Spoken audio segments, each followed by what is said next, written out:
Hi everybody, hope you're okay. My name's Claire. I am from Creating Space and I do arts and wellbeing work. I wanted to talk to you through today some things that exist in my collage kit, because if collage is something that you want to get into, it's quite helpful to just have some things prepped and ready to go. So it's not about saving everything. It's about finding the things that you think are useful and interesting and that you think might be an asset to your kit.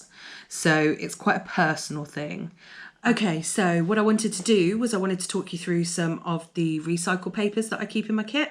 These are things that I've collected a lot over time, so it's something to just bear in mind while you're thinking about what you might need to put together. And just some examples that you maybe might not have thought of that you might want to use. So I keep things like envelopes sometimes. This is a nice Hallmark envelope which has got polka dots on, which I quite liked. Using foil I like for texture. It also works really well with layering stuff up and also matte and shiny, playing with texture, that sort of thing. So obviously this is sweet wrappers, this is a yogurt pot, and this I'm pretty sure is just a Easter egg wrapper. I quite like natural paper. I particularly like this edge here, you can see that. It's quite a nice raw edge, so natural paper's a bonus. I've got some pale stuff, I've got some red bits, it's also got a nice Chinese symbols on it. And this is a little bit thicker, so it might be helpful for using as a backing page, maybe something like that. Offcuts of wallpaper, always helpful. You can go to your local DIY shop and collect bits of wallpaper if you think that they'd be helpful for patterns, for background, for fillers. This is just plain brown paper, so stuff that you get in your packaging when you order things. It's great because it holds creases really well, can add a nice lot of texture. It's cheap, you can draw onto it, you can use it for all sorts of things, and you can also recycle it for packaging. So that's always worth doing. Now these bits are from Cuban cigar boxes, like labels and things that I've taken off and that I've kept. So I've still got some of those. And examples of packaging. So gift bags, perfect because they're paper as well, but I really like the lime green colour. It's from a French bakery, I think. And then this is packaging paper from a well-known recycled toilet paper brand, which I like the pattern of, so I thought it's worth keeping. Paper bags is kind of a running theme. I tend to try and keep and reuse them if I can, especially if they've got nice patterns on or they're from somewhere interesting, because you can rip those up, you can draw over the top of them. Because they're paper, they're just super easy to work with, really. I work quite a lot in abstract, so I will do maybe a painting without anything in mind particularly, just experimenting with different textures, different colours, different elements. And if I then decide to slice that up so it's smaller, and I keep the element in the middle that might be the focus, that might be the thing that I actually liked, might be that I have lots of offcuts left over. Now, if I do have offcuts left over, I will keep them and use them later down the line. So this is exactly that. It's a piece of board. The white on here, in fact, is paper towel. Then this has got some kind of transparent material over the top. And these bits on the edge here are because it's been sliced off a bigger bit. But this might make a really nice smaller collage at some point, so I've kept it to be able to work over the top. And so here, this whole pile is a load of offcuts, and they're different backgrounds, different textures, different colours, from things that I've made that I think I didn't want to use for that project necessarily. I like these painty splodges on here, they're nice and expressive, so I've kept those. This was part of a bigger collage. This is another paper bag here that I've kept. And this element here is actually cut out from material and glued on. So I've kept this just in case. This is also another beautiful background. I really like the colours on this. And it's got this is a good example of like mixing up textures and things, because you've got the silver over here, which is like a really shiny iridescent colour. And you've got some metallic spray paints mixed in with matte colours and things. So I always keep kind of offcuts and elements too. Some ideas for reused and recycling things that you might want to use and think about collecting kind of as you're going along, really, as a kind of foundation for your collage kit. Now what I wanted to talk to you a bit about was elements within your collage. So thinking specifically now about the images that you're cutting out of magazines and how you might want to use them. If you've already read my blog post about collage on creatingspacesessions.com, you might know a little bit about this already, but I'll try and elaborate a little bit further so you can hopefully understand a little bit more about some of the basic elements that I think are helpful to break down a bit so that you have those with you when you start making things. I tend to break things down into three main categories: objects, backgrounds, and textures and patterns. So it's fairly self-explanatory really. So your objects are things that you cut out of a magazine, usually pretty much in their entirety. Just bend that one back a bit. So here we've got an arm with a paintbrush, jukebox, that sort of thing. So I tend to cut out a lot of kind of floral elements because they're quite nice to use.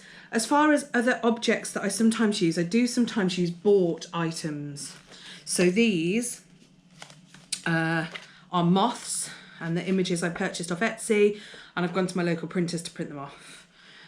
These are Victorian collage images that I tend to use too, which are useful to cut out. And it's also kind of helpful just to have this stack of stuff ready to go, so that if I'm not feeling like I want to actually make something but I want to do something, I can just sit and cut some stuff out, and then they can go into this objects folder here. So that's kind of objects really. You can buy them pretty much ready to go too. So this web of shells here is from Tiger. So I like those kind of elements because you can mix them up with other things and make things more interesting that way. So that kind of covers objects. You're getting them from a magazine, you're cutting them out yourself, and you can just keep them in a little folder. I just got these little folders from Home Bargains or B&M and somewhere like that. And it just helps to keep them all together so that when you're inspired and ready to make something, then you're pretty much good to go. The next thing to talk about is backgrounds. So examples of backgrounds might be these, but also might be things like this is just the night sky from an advert, or something more complex like underwater, something like that. So something that you could use as a background to your overall composition. So what you think that might be is entirely up to you. It could be sky, it could be desert, it could be sea, it could be, but loosely you want something with not too much detail in it and it's fairly big, so kind of half a page, so that you can use those to base your work on.